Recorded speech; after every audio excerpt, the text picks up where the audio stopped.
Hello बच्चों, कैसे हो? आशा करते हैं आप अच्छे होंगे। बच्चों, आज हम बात करेंगे कक्षा 7 का साइंस का पेपर।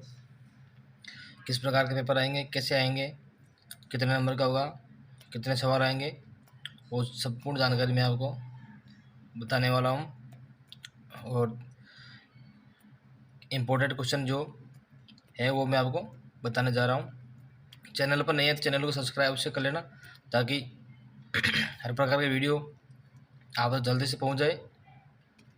तो दोस्तों, तो शुरू करते हैं बच्चों। पहला प्रश्न है, प्रकाश इस प्रकार है, प्रकाश संश्लेषण का उत्पादन होता है, कहाँ से होता है प्रकाश संश्लेषण का उत्पादन? तो इसमें आएगा कार्बोहाइड्रेट से। कहाँ से? कार्बोहाइड्रेट से। नेक्स्ट क्वेश्चन है इसका, दूसरा क्वेश्चन है, निम्नलिखित में से कौन सा एक रूमिनेंट जंतु नहीं है? रूमिनेंट जंतु नहीं है, तो इसमें आएगा दूसरे में शेर। कौन सा आएगा? शेर। क्वेश्चन नंबर 3 इस प्रकार है, निम्नलिखित में से क्षारकीय पदार्थ कौन सा है? तो इसमें क्या है, क्षारकीय पदार्थ के बारे में बताना है। तो कौन सा आएगा इसमें, क्षारकीय पदार्थ कौन सा है? तो तीसरा में आएगा बेकिंग सोडा। क्या आएगा? Baking soda. क्वेश्चन नंबर 4 इस प्रकार है, हमें सूर्य के प्रकाश में उपस्थित हानिकारक पैराबैंगनी के विकिरणों से बचाती है। कौन बचाती है सूर्य के प्रकाश से जो किरणें आती है, कौन बताती है इसमें? जिसमें आएगा कौन सा आएगा? द ओजोन परत, जो हमें प्रकाश की जो हानिकारक किरणें उससे बचाती है। नेक्स्ट क्वेश्चन है, पांचवा क्वेश्चन है क्या, उच्छ्वसन के समय पसलियाँ कैसे क्या हो जाती है? नीचे की ओर गति करती है। उच्छ्वसन के समय पसलियाँ क्या करती है? नीचे की ओर गति करती है। नेक्स्ट क्वेश्चन नंबर 6, रक्त का तरल भाग क्या कहलाता है? रक्त का तरल भाग क्या कहलाता है? तो क्या कहलाता है? तो इसका आंसर होगा प्लाज्मा। क्या कहलाता है? प्लाज्मा। नेक्स्ट क्वेश्चन है, सातवां क्वेश्चन है, द्विलिंगी पुष्प है। द्विलिंगी पुष्प है, इसका आंसर होगा द्विलिंगी पुष्प का गुलाब। गुलाब के फूल द्विलिंगी पुष्प कहलाता है। ठीक है। नेक्स्ट क्वेश्चन है, आठवां, उत्तल दर्पण द्वारा बना प्रतिबिंब कैसा होता है? तो उत्तल दर्पण का बिंब होता है वो कैसे बनता है?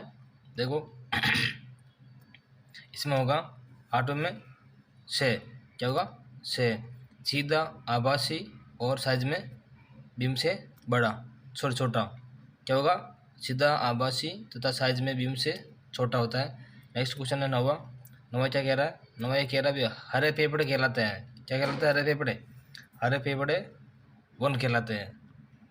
क्या कहलाते हैं? वन। क्वेश्चन नंबर 10 ये कह रहा है, इनमें से कौन सा जल जनित रोग नहीं है? जल से जनित रोग नहीं है, इसका आंसर क्या होगा? एड्स। क्या है? एड्स। देखो, एड्स जल से नहीं होता है, बाकी हैजा एड्स से होता है, सॉरी हैजा जल से होता है, पेचिस होता है, हेपेटाइटिस होता है। इस प्रकार यह है। नेक्स्ट क्वेश्चन है 11वां क्या है? ठीक स्थान की पूर्ति करनी है इनमें। ठीक है। ठीक स्थान की पूर्ति के लिए क्या करना? धूम्रपान हमारे फेफड़ों को, किसको? फेफड़ों को। ठीक है, फेफड़ों को क्षति पहुंचाने में तथा इससे कैंसर भी हो सकता है। ठीक है। नेक्स्ट क्वेश्चन है 12वां, हृदय से रक्त शरीर के सभी अंगों में परिवहन धमनियों के द्वारा होता है। किसके द्वारा होता है? धमनियों। ठीक है, धमनियों के द्वारा होता है। 13वां क्वेश्चन है, बीज प्रकीर्णन पवन, क्या? पवन, जल और जंतुओं के द्वारा होता है। इसका आंसर यह है। ठीक है। 14वां क्वेश्चन है, स्विच को अधिक देर तक ऑन की स्थिति में रखने पर सेल अतिशीघ्र क्या हो जाता है? दुर्बल हो जाता है। क्या हो जाता है? इसका आंसर होगा दुर्बल। ठीक है, दुर्बल हो जाता है। नेक्स्ट क्वेश्चन है, यदि 15वां क्वेश्चन, यदि प्रतिबिंब सदैव बिंब के साइज का बने तो दर्पण क्या हो जाता है? समतल हो जाता है। क्या होगा? समतल। इसका आंसर होगा समतल। ठीक है, 15वें का समतल। इस प्रकार सभी प्रश्न स्थान पूर्ति हो गई। क्वेश्चन नंबर 16 16 क्या है, कॉलम ए को कॉलम बी से मिलाना है। ठीक है, कॉलम ए को कॉलम बी से मिलाना है। तो देखते हैं प्रश्न नंबर ए पहला है बायोगैस क्या है, बायोगैस ईंधन है। क्या है, ईंधन है। ठीक है, ओडोमीटर क्या है, ओडोमीटर दूरी मापने का यंत्र है। ठीक है, अंडाशय क्या है, अंडाशय अंडाशय क्या है, फल है। अंडाशय देखो जो तीसरे का के अंडाशय फल है। ठीक है, चौथा फ्लोएम क्या है, फ्लोएम भोजन का परिवहन। ठीक है, फ्लोएम क्या है, भोजन का परिवहन है। त्वचा क्या है, त्वचा पांचवें में गे, केचुआ, त्वचा केचुआ में गे। इस प्रकार अपने रिएक्शन ये अपने मिलाने वाले हो गए। अब नेक्स्ट क्वेश्चन है भाग बे। भाग बे में क्या है, भाग बे में ये है कभी एक लाइन में या एक वर्ड में। ठीक है, इसका आंसर है तो पहले प्रश्न है, प्रश्न पढ़ते पहले। प्रश्न है प्रकाश स्लाइड्स में कौन सा हरा वर्णक सहायता प्रदान करता है, कौन सा हरा वर्णक होता है इसमें, कौन सा होता है, क्लोरोफिल, क्लोरोफिल। ठीक है, ठीक है। नेक्स्ट क्वेश्चन है, नेक्स्ट क्वेश्चन है पित्त कहाँ निर्मित होता है, ये भोजन के किस घटक के पाचन में सहायता करता है। पित्त का निर्माण कहाँ होता है, पित्ताशय में होता है। क्या होता है, पित्त का निर्माण होता है यकृत में। क्या होता, कहाँ होता है, यकृत में इसका निर्माण होता है। ठीक है, और एक ये एक थैली है जो पित्ताशय में संग्रहित होता रहता है। पित्तरस वसा के पाचन में किस घटक का, पित्तरस, किसका, पित्तरस पित्तरस वसा के पाचन में, किसके पाचन में, वसा के पाचन में। ठीक है, वसा के पाचन में सहायक होता है। ठीक है, इस प्रकार क्वेश्चन नंबर 3 क्या कह रहा है, क्वेश्चन नंबर 3 ये कह रहा है कि उष्मा रोधी किसे कहते हैं, उष्मा रोधी किसे कहते हैं। तो इसका होगा जो पदार्थ अपने से होकर उष्मा को आसानी से नहीं जाने देते हैं, मतलब उष्मा को अपने से आगे प्रवाहित नहीं करते, अपने से आगे प्रवाहित नहीं करते हैं, वो क्या होता है, इसमें उष्मा के विरोधी होते हैं। ठीक है, उष्मा रोधी होते हैं। ठीक है, नेक्स्ट क्वेश्चन है चौथा क्या है, तांबे और पीतल के बर्तन पर कलाई क्यों की जाती है, तांबे और पीतल के बर्तन पर कलाई क्यों की जाती है। इसका आंसर होगा अम्ल तांबे और पीतल से क्रिया करके उनका संक्षारण करते हैं, इसलिए रोकने के लिए कलाई की आवश्यकता होती है। तांबे और पीतल पर जब सारे पदार्थ होते हैं ना, अम्लीय पदार्थ होते हैं, वो क्या करते हैं, क्रिया करके उसका संक्षारण कर देते हैं ताकि उसमें मतलब जम जाता है, इस वजह से वो उसका कलाई करना जरूरी है। क्वेश्चन नंबर 5 है, 5 क्या है, 5 ये कह रहा है, 5 ये कह रहा है भाई ग्लेवेनाइजेशन किसे कहते हैं। ठीक है, ग्लेवेनाइजेशन क्या है, लोहे पर जिंक की परत चढ़ाने की प्रक्रिया को क्या कहते हैं, ग्लेवेनाइजेशन कहते हैं। लोहे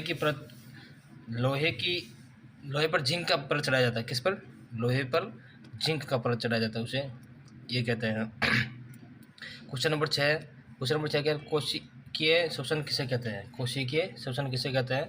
इसका आंसर होगा कोशिका में भोजन के विकिरण के प्रक्रम में ऊर्जा मुक्त होती है जिसे कोशिकीय श्वसन कहते हैं। ठीक है, क्वेश्चन नंबर 7 ये है हृदय का मुख्य कार्य क्या है, हृदय का मुख्य कार्य है कार्य रुधिर को शरीर के विभिन्न अंगों तक पहुंचाना, पंप करना या धकेलना होता है। ठीक है, क्वेश्चन नंबर 8 क्या कह रहा है, 8 ये कह रहा है कृत्रिम परागण क्या है, कृत्रिम परागण किसे कहते हैं। तो 8वें का उत्तर होगा मानव द्वारा की जाने वाली परागण क्रिया कृत्रिम परागण कहलाती है। ठीक है, क्वेश्चन नंबर 9 क्या कह रहा है अवतल और उत्तल दर्पण को गोलीय दर्पण क्यों कहते हैं।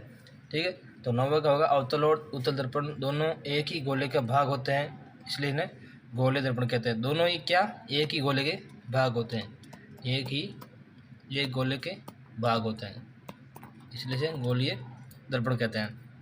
क्वेश्चन नंबर 10 क्या है, 10 ये कह रहा है जल प्रदूषण से होने वाले 3 रोग कौन कौन से हैं। जल प्रदूषण कौन कौन से रोग होते हैं, हैजा होता है एक, तो क्या होता है, हैजा, जो ऊपर से आया प्रश्न आया, हैजा, टाइफाइड, टाइफाइड, ठीक है, और पोलियो, ठीक है। ये क्या है? जल से, प्रदूषित जल से होते हैं। अगला क्वेश्चन है नेक्स्ट क्वेश्चन है, किन्हीं 5 प्रश्नों का उत्तर देना है, ठीक है। 5 प्रश्नों को उत्तर में पहला प्रश्न है, गर्म जलवायु के स्थान पर ये परामर्श दिया जाता है कि घरों की बाहरी दीवारों पर सफ़ेद पेंट किया जाए। और क्या कीजिए, मतलब गर्म जलवायु के स्थान पर, जहाँ गर्म स्थान होते हैं वहाँ पर क्या करते हैं, बाहर की दीवारों पर सफ़ेद पेंट करते हैं। क्यों करते हैं, इसकी व्याख्या करनी है आपको। तो क्या है कि सफ़ेद रंग अपने ऊपर पड़ने वाले अधिकांश ऊष्मा को परावर्तित कर देते हैं, जिससे बाहर से बहुत कम ऊष्मा भीतर के शरीर के अंदर, मतलब भीतर के अंदर प्रवेश करती है। मतलब ऊपर से लाइट गिरेगी तो क्या करेगी, वापस उसको धकेल देगी, ताकि उसकी जो गर्म है वो अंदर नहीं आने देगी, ठीक है। जिससे बाहर से बहुत कम ऊष्मा घर के भीतर प्रवेश कर पाती है। अतः घरों को गर्म करने से बचाने के लिए इनकी बाहर दीवार पर श्वेत पेंट किए जाने सलाह दी जाती है, ठीक है। इस प्रकार इसका आंसर हो गया। क्वेश्चन नंबर 12 क्या कह रहा है? 12 कह रहा है, सर्दियों में एक मोटा वस्त्र पहनने की तुलना में उसी मोटाई का कई परतों का बना वस्त्र अधिक उष्णता प्रदान क्यों करता है? मतलब सर्दियों में मोटे वस्त्र पहनने से ज़्यादा अधिक मोटाई का कई परतों वाला, मतलब हल्के हल्के 4-5 शर्ट पहन लो या एक कोट पहन लो तो ज़्यादा गर्मी किसमें होगी? जो आप 4-5 कपड़े पहनोगे उसमें होगी। क्यों होगी? उसका आपको इसका उत्तर देना है। तो जब वस्त्र कई परतों का बना होता है तब उसकी परतों के बीच में हवा भी एकत्रित हो जाती है, क्योंकि हवा ऊष्मा की कुचालक होती है। क्या होती है? ऊष्मा की कुचालक होती है, इसलिए ऐसा वस्त्र अधिक उष्णता प्रदान करता है, ठीक है। क्वेश्चन नंबर 13 क्या कह रहा है? 13 कह रहा है, सांद्र और तन्नु अम्लों से आप क्या समझते हैं? सांद्र और तन्नु अम्लों से, इसमें क्या है? तन्नु अम्ल ऐसे घोल जिसमें गुलित थोड़ी मात्रा में गुला होता है, अर्थात इसका घोल निश्चित सांद्रता तक हल्का होता है। क्या होता है? निश्चित सांद्रता से हल्का होता है। और तन्नु हो गया। अब सांद्र अम्ल क्या है? वे अम्ल जिसमें गुलित की उच्च मात्रा गुलित होती है। किसकी? अम्ल की मात्रा उच्च होती है, ठीक है। क्वेश्चन नंबर 14 क्या है? 14 है, बादलों का बनना एक भौतिक परिवर्तन है। व्याख्या कीजिए। बादलों का बनना एक भौतिक परिवर्तन है, इसकी व्याख्या करनी है आपको। इसका आंसर होगा, बादलों का बनना भौतिक परिवर्तन है क्योंकि इसमें पानी की अवस्था परिवर्तन है। समुद्र का पानी भाप में बदलकर और ऊष्मा ठंडे स्थान पर जाकर फिर से पानी में बदल जाती है। इस प्रकार पानी के गुणों में नया परिवर्तन नहीं आता है, ठीक है। इसलिए इसका आंसर ये हो गया। क्वेश्चन नंबर 15 हो गया। 15 बाकी 15 करना है। धमनी व शिरा में अंतर स्पष्ट कीजिए। धमनी और शिरा में अंतर स्पष्ट करना आपको क्या है? इधर धमनी लिखना है, ठीक है, इधर शिरा लिखना है। क्या कहना? शिरा। अब देखो, धमनी में ऑक्सीजन युक्त रक्त बहता है, शिरा में कार्बन डाइऑक्साइड युक्त रक्त बहता है, ठीक है। धमनी शुद्ध रक्त को हृदय तक के शरीर से विभिन्न अंगों तक ले जाती है। शिरा क्या करता है? अशुद्ध जो रुधिर होता है उसको वापस लेकर आता है, हृदय में वापस लाता है।